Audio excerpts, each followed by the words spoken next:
Merhaba, kanalıma hoş geldiniz. Bu videoda nihale ve bardak altlıkları yapacağım karton piyer altısından. Karton piyer altısını 4 su bardağı, 6 ve 2 su bardağı su olacak şekilde hazırladım harcını. İyi bir şekilde karıştırdım iki malzemeyi birbirine.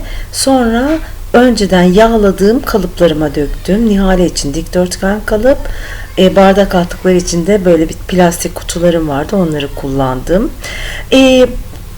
Süt kutularından biriktirdiğim bu kapakları da nihalenin ayakları olarak kullanacağım. Bunun sebebi yerden rahatça bizim alabilmemiz, parmak geçsin diye. Yalnız bunu 10 dakika sonra üzerine koydum. Biraz hafif katılaştıktan sonra harcım. Sonrasında 40 dakika sonra da kalıptan çıkarttım. Ben hazırladığım bu alçıyı, katılaşmış alçıları. Şimdi nihalemi ve bardak altlıklarımı kemik rengine boyadım.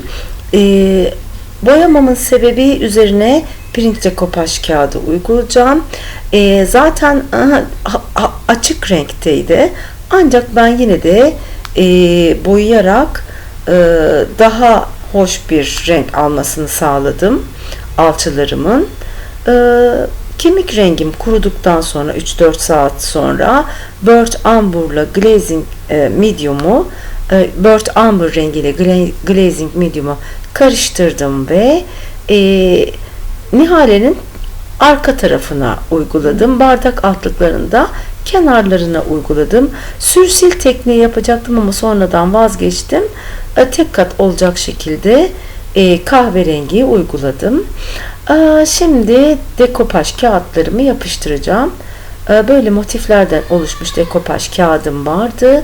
Bunları tek tek kestim ve çiçek tutkalıyla bardak altlıklarımın üzerine yapıştırdım. Motifler biraz büyük geldi. Kenardaki fazlalıkları kestim. Kestikten sonra da tekrar çiçek tutkalı kenarlarına ve orta tarafa uygulayarak hem kağıtları koruma altına aldım ve kağıdın çok iyi bir şekilde yapışmasını sağladım. Nihalemin üzerine yine tutkal uyguladım. 4 motifi üzerine yapıştırdım.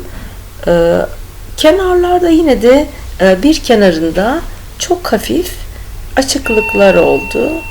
Onları da daha sonra burnt umber rengine boyadım. Şimdi kağıdımın üzerinden çiçek tutkalını uyguluyorum. Gördüğünüz gibi kenarlarda açıklıklar kaldı. Bir kenarda fazla oldu. Kenardaki fazlalıkları kestim. Ve yapıştırdım şimdi bu şekilde.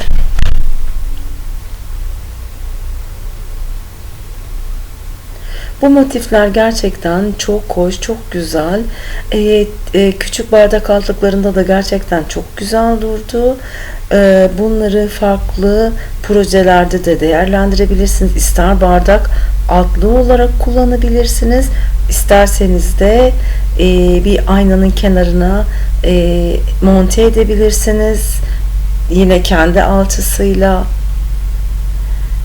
Diğer kenarı da bu şekilde kahverengiyle fırçama çok fazla boya almadan fırçayı sürüşler yaparak kahverengi rengini her tarafına uyguladım. Kenarlarına hafif ışıltılar da vermek istedim. Bunun için motifin içerisindeki renkleri tercih ettim. Oksit sarı ve turuncu renklerini kullandım. Turuncu fazlaysa motifte turuncuya ağırlık verdim. Sarı fazlaysa da oksit sarıya ağırlık vererek kenarlarına yelpaze fırçayla bu şekilde sürüşler yaptım. Köşe kısımlarına biraz daha fazla boyayı sürebilirsiniz. Daha hoş duruyor. Bu arada kanalıma abone olmadıysanız desteğinizi bekliyorum. beğeni yaparak da videomu ön sıralara taşıyabilirsiniz. Evet, son olarak da vernik uygulamamı yaparak projemi bitiriyorum. Bardak altlıklarımın altına bu arada bir de eva kağıdını kendi ölçüsünde keserek yapıştırdım. Çünkü alt tarafını boyamamıştım. Sebebi eva kağıdını yapıştırmam. Hem masayı çizmemiş oluyor hem de güzel bir görüntüsü oluyor diye bu şekilde siyah eva kağıdını, kendinden yapışkanlıdır bu kağıt.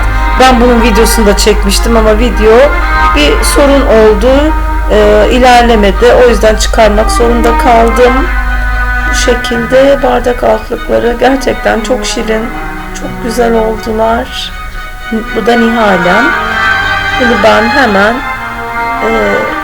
kullanacağım mutfakta veya servis yaptığınız herhangi bir yerde masanın üzerine koyabilirsiniz. Gönül rahatlığıyla. Beni izlediğiniz için teşekkür ediyorum. Diğer videoda görüşmek üzere. Hoşça kalın diyorum.